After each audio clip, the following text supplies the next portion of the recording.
Um, can you hear me? Okay. So I'll be talking about how to go from density matrix to surface hopping algorithm. So surface hopping is a semi-classical method where the electronic and nuclear degrees of freedom are coupled, such that the transitions between the adiabatic states are very fast, and these are called non-adiabatic transitions.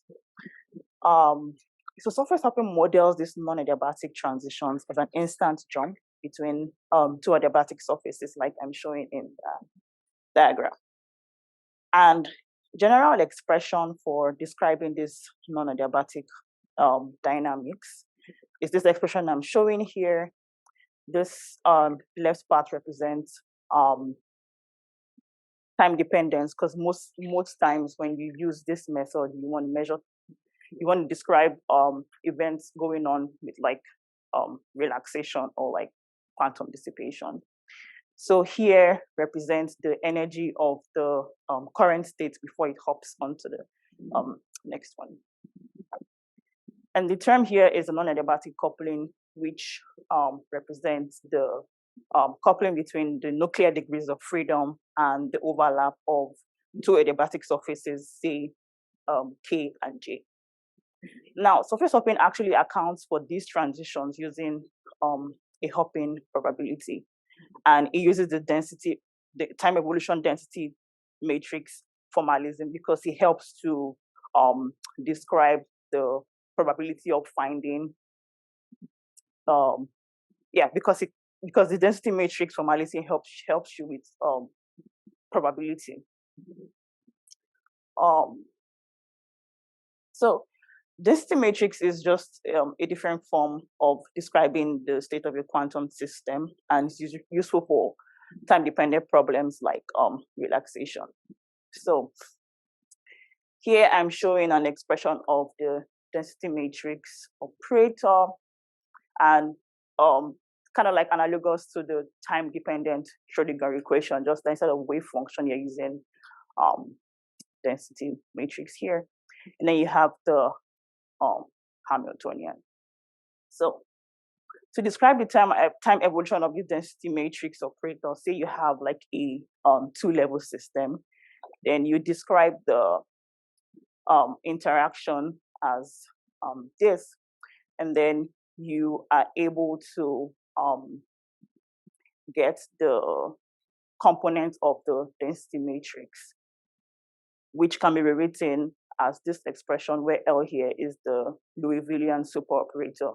This kind of like this looks like the one that we derived in class, except that like we just have much more.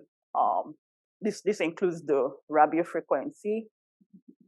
Yeah, this includes the Rabi frequency, which comes from the interaction term V here.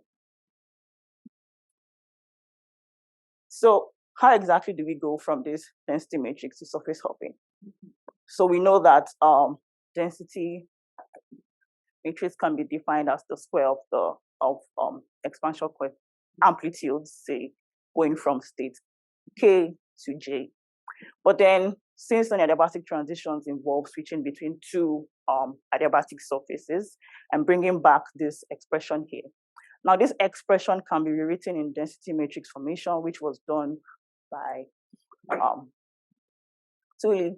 So here, this expression is not very far from what you have here, just that it includes the density matrix representation here.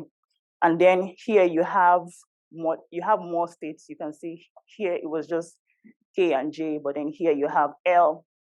And that's one of the good things about density matrix. It helps you to include the effect of mixed states. So here, L here represents the presence of a mixed state with K and J. So technically, it's the same equation here.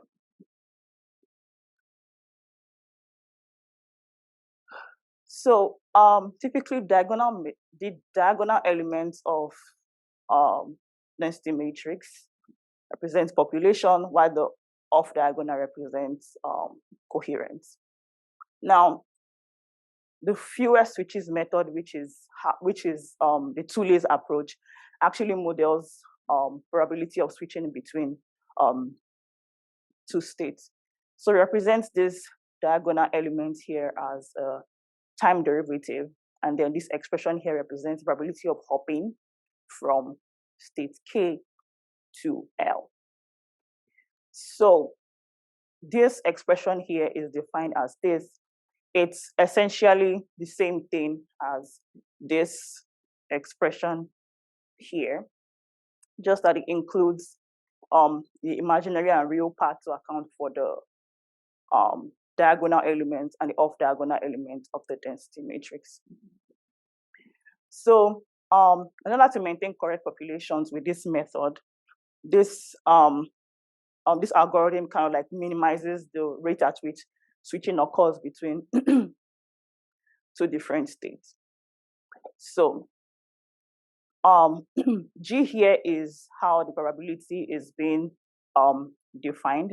So this expression, showing some spread. This BJK here is this expression here, and then you have AKK, which represents the density matrix, or density matrix here. So if this expression is being evaluated and this value is negative, then it's zero, meaning it's not going to make the switch between the states. But then a random number, which I'm not exactly sure how to generate, how they come about that number, is being used. What's the word now? A random number is being generated, and then you compare it with this value. Say, for example, if that number is usually between 0 and 1, which serves like a probability. If it's greater than what is evaluated here, then it means that it's going to make the switch between state K and state J. Yeah, that's all.